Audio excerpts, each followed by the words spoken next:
Hello, everybody. This is Don Ketterhagen, and we're bringing our weekly Ketter Health video to you. I'm privileged tonight to have Ann Richardson, who is the owner of Sage Garden Healthy Kids, with me. Hi, Ann. Hi there, how you doing, Don? I'm Thank you good. very much for allowing me to be on your radio show. Well, thank I'm you. honored.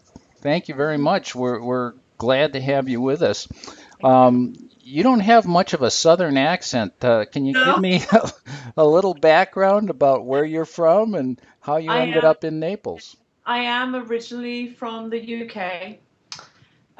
When I was 18, I'm from Southwest England. When I was 18, I decided that I wanted to branch out a little bit, and I went to live in Australia for a little while. And I was there for about 8 years, came back to the UK, and was just very claustrophobic. I just was, everything was so small. So I went over to Europe, and while I was in Europe, I met my now ex-husband, who was a US military soldier, and that's what brought me to America 25 years ago. So Well, very, that's how very I'm here. good. Oh, and Very, very good. Naples. I just moved to Naples 2 years ago, and have done a complete lifestyle change since moving down here. What So, sparked your interest in nutrition? I my mother sadly passed away from ovarian cancer. And a few years ago, before I came down here, I had a very similar scare. Thankfully, it wasn't cancer, but there was still a tumor growth inside my body, and I wanted to know how it got there. So, my little bit of research and watching lots of documentaries about how food affects our bodies and essentially our health, lack of it or whatever, I just became very, very interested and immediately changed my own eating habits, drinking habits, everything. So Well, as soon as I hit the sand, the old adage, you are what you eat, certainly is absolutely true. couldn't be truer. And one of the things, Don, that is becoming acutely aware to me every day, because people ask me this question all the time about why did I make this change, is I grew up in England where we had no refrigerator. And because it's so cold over there, you could keep everything in the pantry that had access to the outside, and it stayed fresh. But it was always fresh food from the source. Everything was made from scratch. And when I came to America 25 years ago, all of a sudden, TV dinners and McDonald's was just coming really big, and it was just a total different life. And I had children, had two children that I was raising on my own, and it just became a matter of convenience, and it was easy. They were happy, I was happy, and I fed them this fast food. Didn't matter where it came from. Well, it brings up a topic. I too was raised with TV dinners, Oh, and wow. going to McDonald's was a treat. Yeah. And so, um, one of the things I had wanted to ask you about, and we'll just spend a few minutes on this. If you're not eating at home, and we're going to talk about how you prepare to eat at home, and I think it begins with how you go shopping. But Mhm. if you're not eating at home, what do people do now for healthy choices? I think that a lot of the restaurants now are putting calorie values and fat-free items, low carb, low this, low that on the menu. So I think you have to know what all of this the terminology means to start with. But I think that staying away from fried foods, staying away from a lot of bread type foods, pizza and so forth, and just going for the healthy roots in salads and what essentially is fresh items. I Well, I think that's probably and because people just don't get enough of that even at home. And I think I mean, now that's all I go for. I completely avoid all the entrees and everything. I just go straight for the salads because you well, never really know what you're getting in a restaurant anyway. and a So, lot of the food is not GMO. well, Uh, that's where that I was just about to say that. I was yeah. just about You never really know. There are a few restaurants and delivery type places that are popping up in Naples. Fresh Fit Foods is one of them, and they actually make organic dinners for people to have it delivered to their home. So you can order a week's worth of food and have it all organically prepared, etc., and delivered to your home. So you have dinners for a week. The only problem with that is it's ridiculously expensive, and not everybody can afford it. Sure, totally So, understand. However, the family with both income earners working late, and that may not making their own meals may not be an option for them. So it's good to right. know there are some So, healthy options. You know, you mentioned calorie restrictions and um, different kinds of things that you avoid. Tell me a little bit about gluten-free foods, whole grains. What's the big thing about whole grains versus not whole grain foods, and why uh, are gluten-free items so popular right now? um, we seem to be in an age where a lot of people suffer from either Crohn's disease or celiac disease. And both of these are affected by the protein gluten in foods that makes these people very sick.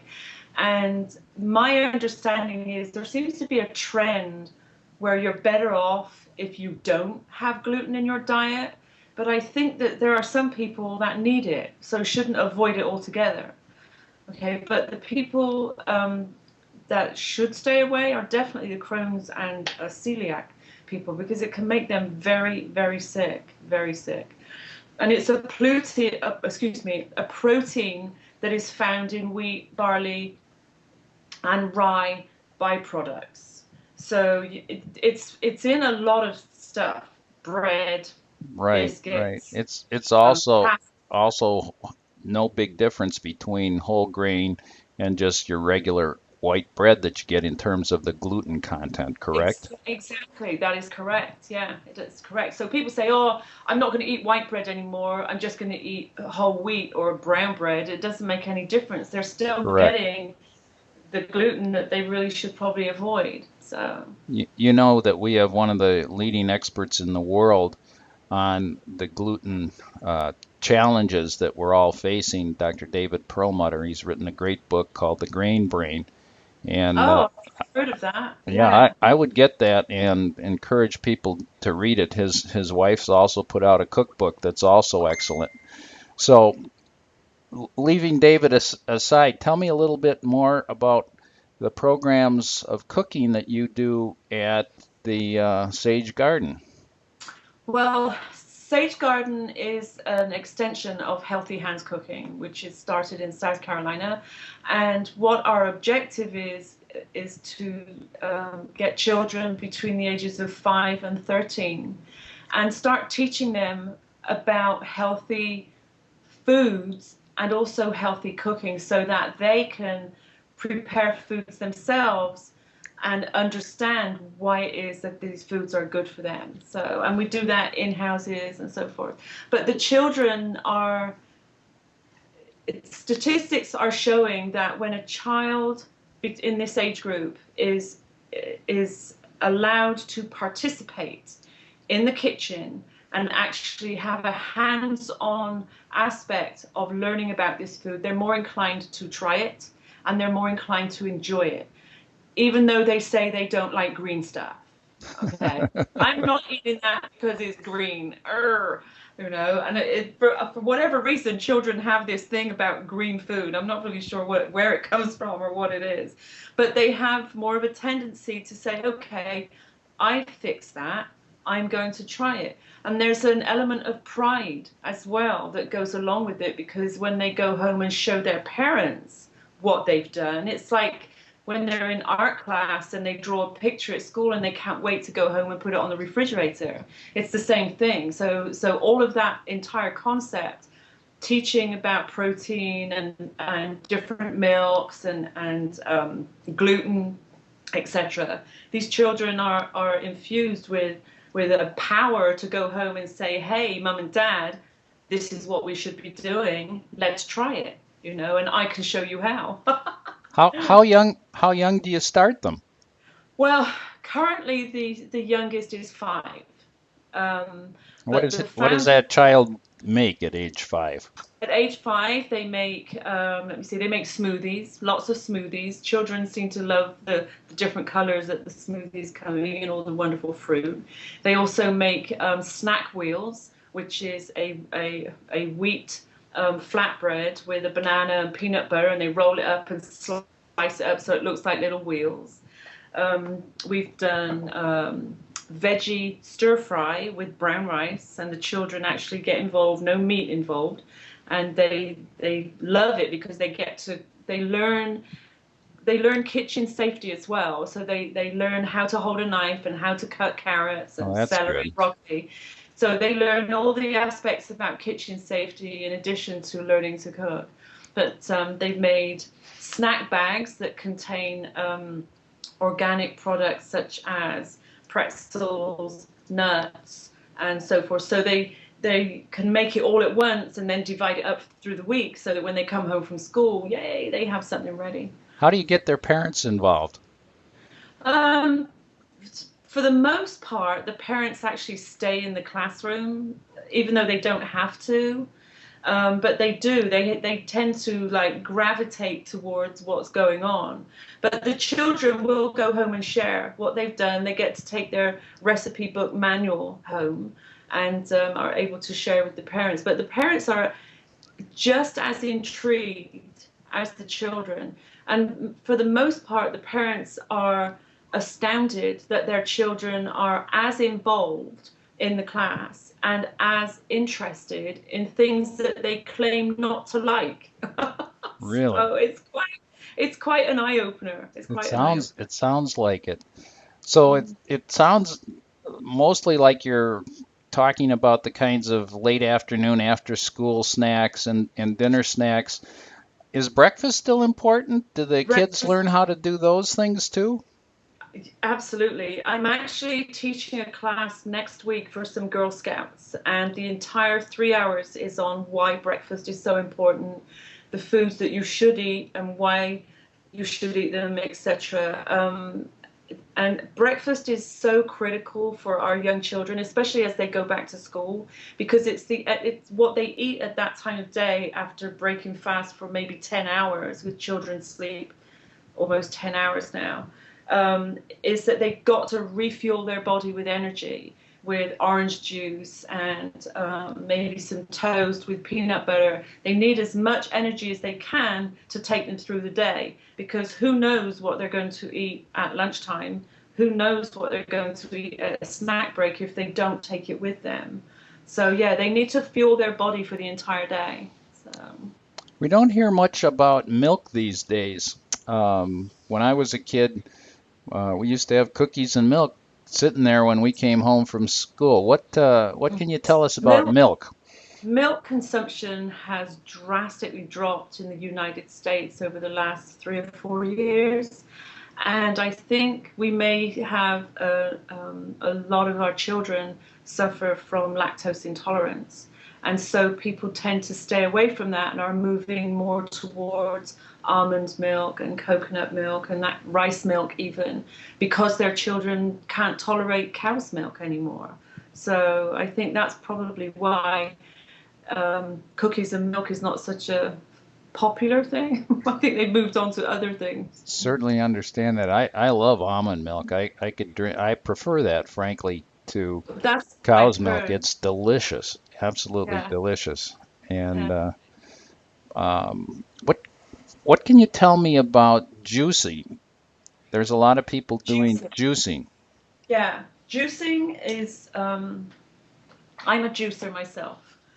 Okay, it packs in so many nutrients in a big wallop, if you like. It's so concentrated that you get not everything that you need, obviously, but you get a lot of what you need all at once in a very, very concentrated form.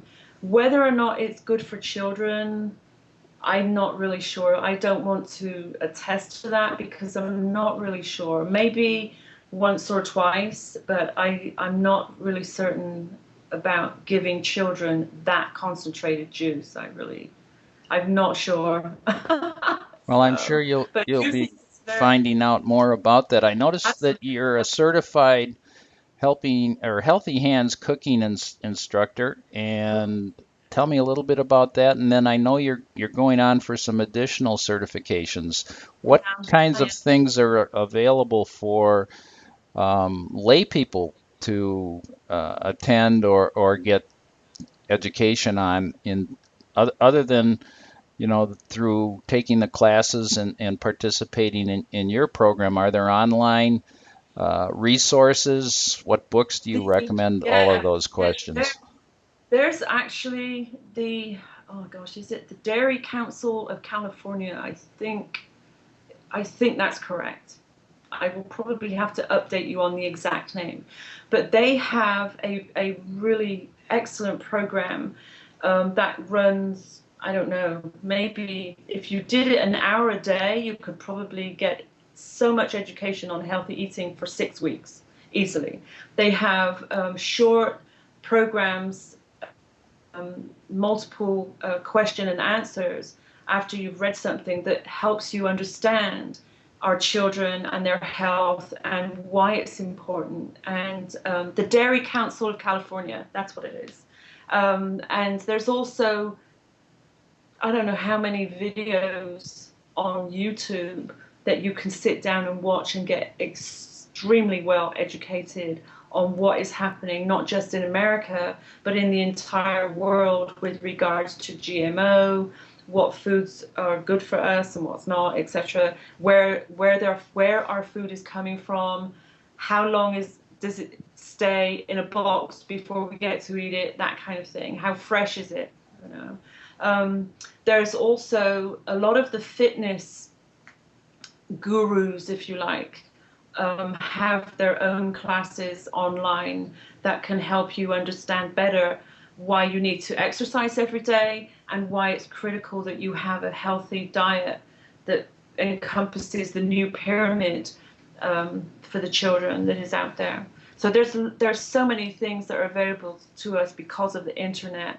So there's so much. You bring up a good point about the new pyramid. Can you expound on that a little bit? Yeah, this pyramid is to they made it this way so that it would cover all children, all nationalities, all diets, because we have so many children, not just in this country, that follow different diet plans. And they've tried to make it so that it covers everybody in America, all the children, so that they can look at it and follow the rainbow, if you like. So as long as you're eating that rainbow, you're every day you're getting the nutrition that you need. You can't just stick to one side. You have to get the whole rainbow. So, and I think the old pyramid was very, it was almost like, okay, I'll start down here with this, and maybe I'll get to the top, this kind of thing. But this one, it's a very evenly spaced, I, I, easier to understand, easier to understand. I like the concept of a rainbow of choices instead of the Yeah, rigidity that yeah. you had with the old pyramid. That's good. Yeah, exactly. The rainbow, if you look at, if you go to if you take your kids to the grocery store and you go to the vegetable fruit area and just look around at all the array of colors, every color in the rainbow is there. And you just need to make sure that you get something from one of those colors every day, and you'll be good to go. That sounds good. And Yeah. speaking of good to go, how can people come and see you? Where do we find you? Currently, I am online, but the way that I'm working right now is I go to people's houses to conduct classes in their home. However, I have just today got together with a local children's hair cuttery and spa called Lollipop Kids Spa. And we are partnering, and they are going to allow me to conduct classes at their location it's on Livingston and Pine Ridge Road. and that will be starting in a couple of weeks. Well, So that sounds wonderful. yeah, Well, I and hope you'll keep me updated on that affiliation and how to get in touch with you. I'll yeah, be posting those at the bottom. You'll see the numbers for Ann and how you get in touch with her. And super. I appreciate your taking the time to speak with us tonight. We're going to get this out to the World Wide Web just as soon as we Yay! can. And I hope you have a Scary good thought. night, and I You thank you too. very much for your time. Thank you, Don. Thank Bye you very much. bye, Ann.